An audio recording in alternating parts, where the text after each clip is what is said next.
Hello students, जय श्री कृष्णा। और आज हमें एक बहुत ही अच्छा क्वेश्चन जो बोर्ड के एग्जाम के अंदर आता है वो लेके आया हूं। रिलेशन एंड फंक्शन सभी का एक बार फिर से वेलकम। आपके पास एक एग्जांपल है। मान लीजिए ए समतल में स्थित समस्त रेखाओं के समुच्चय पर परिभाषित संबंध R इस प्रकार है कि R बराबर L1 L2 such that L1 और L2 परस्पर लंबवत है।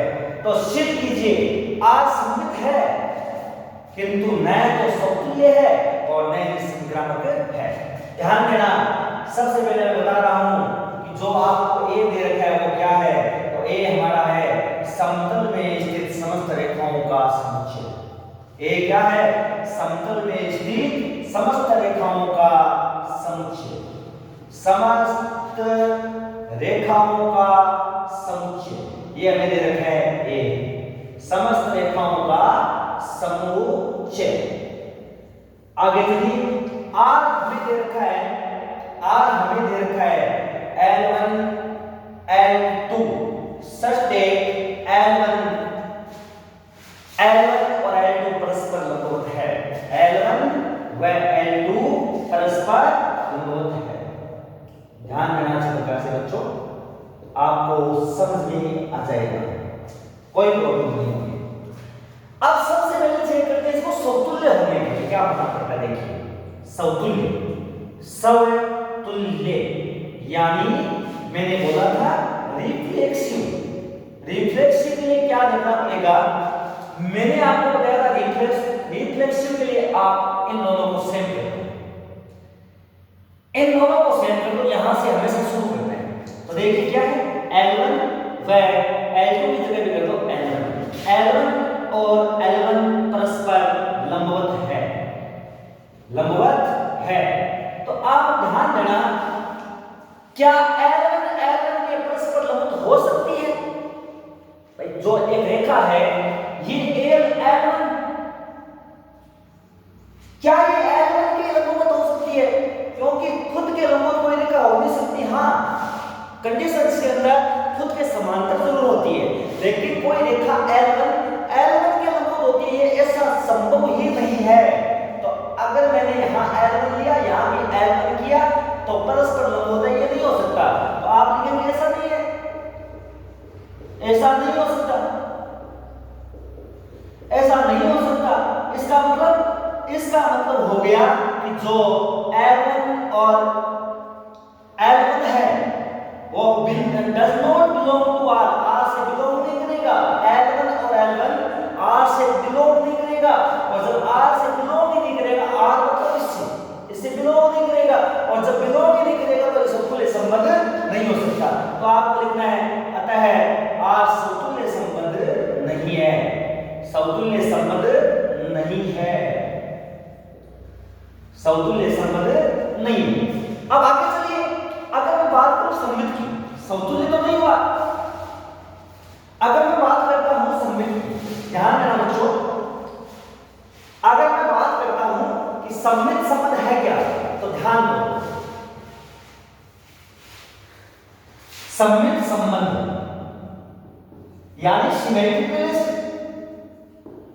सममित संबंध के अंदर आप ध्यान, मैंने बोला है हमेशा एक चीज मानते हैं दूसरी चीज लाते हैं कि माना यदि क्या मानोगे L1 L2, माना यदि L1, L2 बिलोंग R है तो इसका मतलब है कि जो L1 है वो लंबवत है L2 के, L1 लंबवत है L2 के, L1 लंबवत L2। क्या इसके आधार पर हम निष्कर्ष निकाल सकते हैं? ध्यान देना, सामने हम डायग्राम बना सकते हैं। ये रेखा है L1 और ये रेखा है L2, दोनों एक दूसरे के लंबवत है। तो L1 L2 के लंबवत है, तो L2 L1 के लंबवत होगी। इसका मतलब हो गया L2 भी L1 के लंबवत होगी, L1 के लंबवत होगी, लंबवत होगी। इसका मतलब आप ये भी लिख सकते हो L2 लंबवत L1। पहले L1 लंबवत L2 था, अब L2 लंबवत L1 आ गया, तो इसका मतलब क्या हुआ कि जो L2, L1 है वो बिलोंग कर रहा है R से। किससे बिलोंग कर रहा है? R से बिलोंग कर रहा है। अब ध्यान देना, ये R से बिलोंग कर रहा है, तो इसका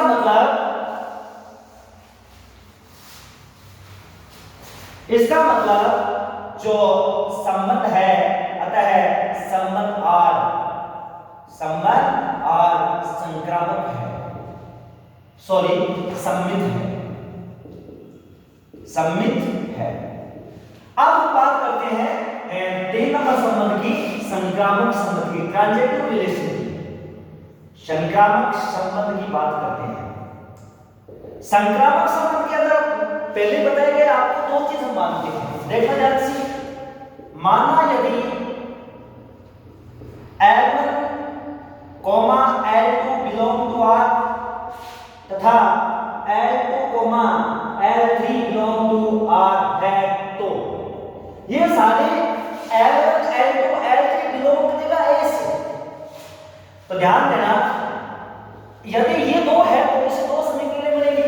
इसका मतलब L1 लंबवत L2 समीकरण नंबर 1 और L2 लंबवत L3 समीकरण नंबर 2।